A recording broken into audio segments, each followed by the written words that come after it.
everyone, RayCraft2 here, and welcome to my second video on this channel. And I just want to quickly describe the gameplay for you. It is Halo Reach again, Squad Slayer on Asylum, which is exactly the same as my last one, but it's a slightly better one this time. I cut out the first 4 minutes, I believe, about that length, because it was pretty boring. It was me sniping, and I didn't get many kills, and it wasn't that interesting. So. But overall I went 27 and 2 deaths, I believe, something like that, at least anyway, which is the same amount of kills as I went for the first one actually. And I was just I had an idea for what I could do for the next few videos, is look at all the games that will be coming out, or that we know of that will be coming out in 2012, and watching the trailers for them, reading up about them, and getting lots of information about them, and then passing that on to you guys. So what I decided to do for the first video is to tell you about Darksiders 2, and I've just watched, there was 3 trailers I've just watched for it, and the first one that I watched was basically a teaser trailer of Death, pretty much. It looked live action. I'm not too sure whether it was or not. But it sort of had that feel to it, unless it was really good CGI, which I wouldn't put it past it being that. And it sort of showed him and his scythe, and sort of you see all the bones and stuff on him, and it looked really cool. And that there was blood dripping off the scythe, so obviously he had just been using it.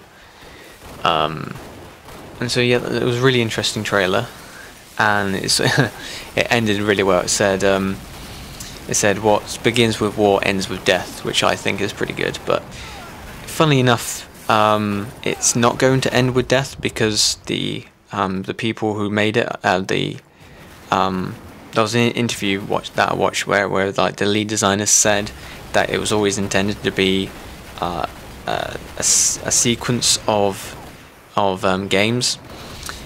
A saga, I guess, and that's, I presume that they're going to be able to play. You're going to be able to play as every horseman in it, and there was 4 horsemen, so 4 games hopefully, which will be really interesting, because that's something that I'm really glad that they did do with this, is change the character, because it allows the gameplay mechanics to be different, but to give an obvious reason for it, as opposed with lots of games you just get like random new abilities that sometimes cannot make sense to like why you'd just be suddenly able to do this, like, I don't know, jump really high, or be able to use this certain weapon you haven't been able to use before, or stuff like that. But this gives a valid reason, and they've said that they're going to be a heck of a lot more weapons in this one.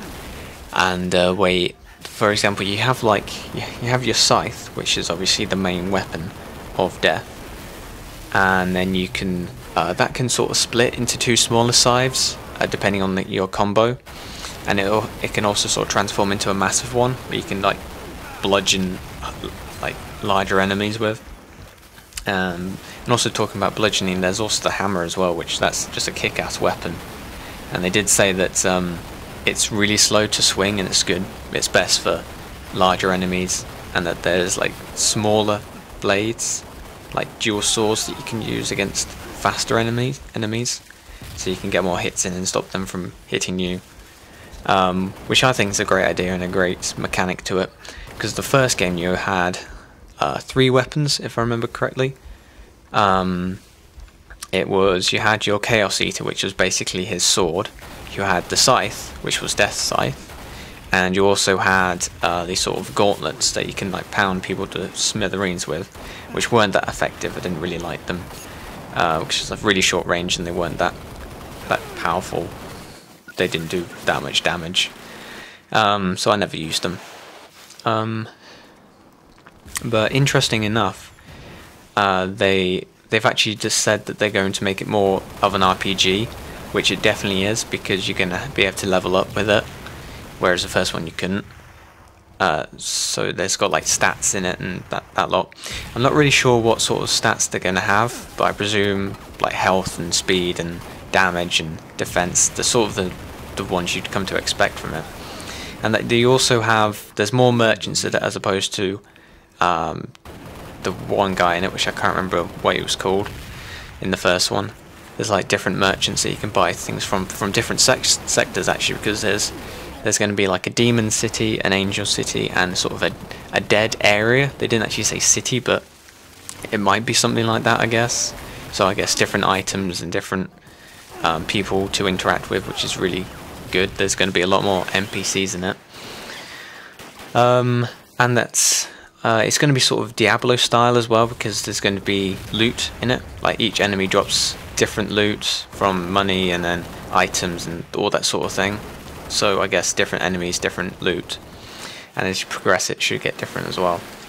They also said that they did want to do 4-player co-op, which they sort of might be doing it in the future, which would be great, you know, really cool to have the 4 horsemen to play as. Like, you could have it sort of Borderlands style where each one complements each other.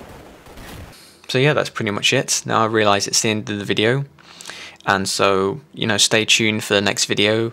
It's going to be like a mini series, I guess I'm going to do it. So thanks a bunch to watching all the way through and still listening to me now.